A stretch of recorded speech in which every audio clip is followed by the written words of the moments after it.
Welcome back. All right, so news of the day video for all you fine people on the internet for your Wednesday, September the 6th. We're almost a week through September. And tomorrow's my mother's birthday, so don't let me forget and don't let her forget either. Because, at this point in time, both my mom and I, are at the age where forgetting birthdays does happen. So don't let me forget. So today, Liam Kirk is on unconditional waivers to terminate his contract with the Arizona Coyotes. He was a number 189 pick in 2018, and there was a lot of excitement in Europe when he was signed, or when he was drafted and then signed by the Coyotes due to being born in England. And there was some debate about what his NHL upside was. In the end, he doesn't end up getting that close to the National Hockey League. Had some time in the ECHL this past year, also played in Europe this past year. But he is on unconditional waivers, so he can sign a contract in the Czech League. So he'll be signing in the Czech League as soon as possible if it hasn't happened already. But he's on unconditional waivers, so I don't think you can sign a new contract somewhere else until you're officially terminated in the NHL, or at least your contracts. Anyways, Liam Kirk at this point headed overseas, and good attempts by him, and hopefully he enjoys his time in the Czech League. General manager of the Coyotes, Bill Armstrong, adds 3 years to his contract. This being reported by Craig Morgan today, who also reported the Liam Kirk unconditional waivers news. And so for Bill Armstrong, his contract now extends until the end of the 2028-2029 season. So the Coyotes doubling down on their belief in the people in charge, both behind the bench and Andre Tourigny, and now Bill Armstrong, the general manager as well. So the Coyotes, again, there's a game plan here. We'll see how it turns out in the end, but there's definitely a game plan here. For Vancouver fans, Brock Besser, it sounds like, is bound and determined to bounce back from what was a down year for him goal-scoring-wise. Points production-wise, when you look at his points per game, he's right around his average. But he's saying he changed gyms in the offseason. He feels he's in better shape and ready for this coming season. And there'd been talk in previous seasons about him not necessarily being in the best shape coming into camp, so it doesn't sound like that's going to be a problem for him this season. And I'm a Brock Besser supporter, so I'd like to see him stick around and play well. He did retract his trade demand apparently during the summer.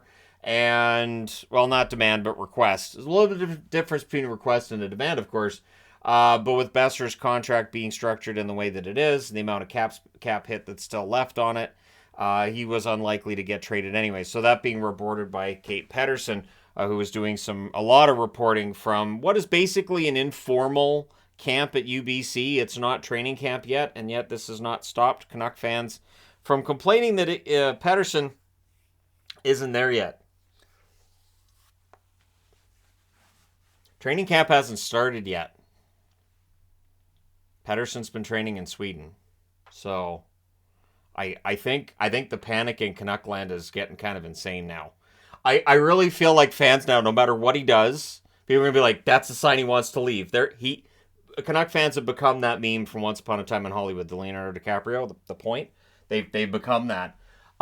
So I look forward to any time he has a bad shift, reading about how he clearly doesn't want to be in Vancouver and his mind's checked out. So could be an interesting season. But yeah, good reporting by Kate Pedersen. Good follow on X or Twitter or whatever you want to call it now. So also there's a good article in the Montreal Gazette written by Stu Cowan on Montreal's cap situation as it relates to the long-term injured reserve for Carey Price. So we can all look at that and say, well, it's $10.5 million. They can just put it on LTIR. But they have to wait until the season starts. So wait until after the roster freeze and then put them on LTIR. So that's going to mean putting players in the minors, maybe not having a full roster to start things off. But this is something that is to be considered. So LTIR is a little different with the offseason than the regular season. I read through it like 4 times, and I was trying to figure out a way to quickly put up a punchy little one-liner on the board about it. But all I can say is it gives you more cap flexibility if you put them on LTIR to start the season than it does if you do it during the offseason. So that's why they'll wait until the offseason. But the fact Carey Price has sold his house there and everything, it definitely looks like it's pointing towards Carey Price not playing hockey again, which is a shame. Absolute shame for Carey Price. And for us as fans, it's a shame we won't see Carey Price playing again. Morgan Frost, restricted free agent no longer. He has signed a 2-year extension with these guys, the Philadelphia Flyers. It's worth $1.45 million this season in base salary plus a $365,000 signing bonus. Next season, it's $2.4 million. So the qualifying offer is $2.4 million. For Morgan Frost, this is a fair deal, I think. In fact, I go as far as to say it's kind of a bargain. So good negotiating by the Flyers, and for Frost, he's still a restricted free agent at the end of this. So the Flyers still have control when this is done. Overall, I think it's a solid move, and glad to see Morgan Frost will be in training camp when it starts soon. Camps haven't started yet. Can we not get into any drama about which players are or aren't there yet? This is just a Vancouver thing, right? Anyways, I can't believe he's not here yet. He's not even supposed to be here yet.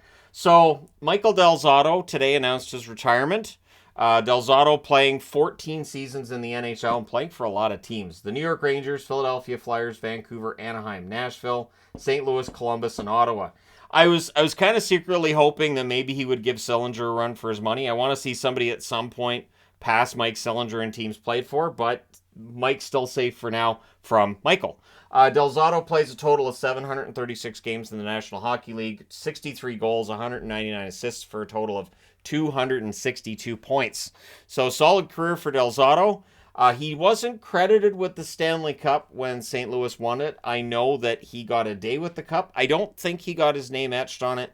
And from what I was reading online, I didn't see anything saying cup winner Del Zotto. But he did play for St. Louis during the regular season that year.